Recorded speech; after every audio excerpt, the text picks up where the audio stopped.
সুপ্রিয় দর্শক, কেমন আছেন সবাই? আজকে আপনাদের এই ভিডিওতে জানানো হবে পল্লিগ্রাম টিভি ইউটিউব চ্যানেল সব থেকে হ্যান্ডসাম, সব থেকে জনপ্রিয় এবং সব মেয়েদের ক্রাশ টনির লাইফস্টাইল সম্পর্কে জানবো। যেমন টনির মাসিক ইনকাম কত, টনি গ্রামের বাড়ি কোথায় এবং টনি কোন ক্লাসে পড়াশোনা করতেছেন। এছাড়াও জানবো টনি কার সাথে প্রেম করে যাচ্ছেন।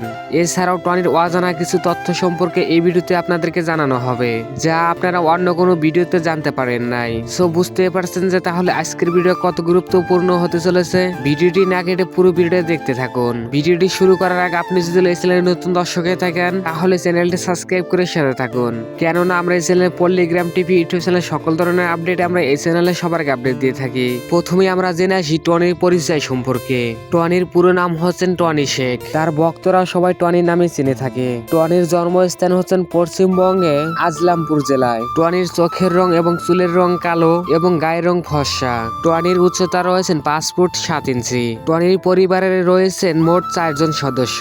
টনির বাবা মা এবং ছোট একটি বোন রয়েছেন। টনি পড়াশোনা করতেছেন তার গ্রামে একটি কলেজে ইন্টার সেকেন্ড ইয়ারে পড়াশোনা করতেছেন। চলেন এবার জেনে আসি টনি গরিব ঘরের থেকে কিভাবে অভিনয় জগতে আসলেন। আপনারা অনেকেই জানেন পল্লিগ্রাম টিভি ইউটিউব চ্যানেলের যারা পুরাতন দর্শক রয়েছেন তারা অবশ্যই জানেন টনি একজন পল্লিগ্রাম টিভি ইউটিউব চ্যানেলের পুরাতন অভিনেতা। টনির সফলতার পিছনে পল্লিগ্রাম টিভি ওয়ানার রবিউল তার অনেকটাই অবদান রয়েছেন।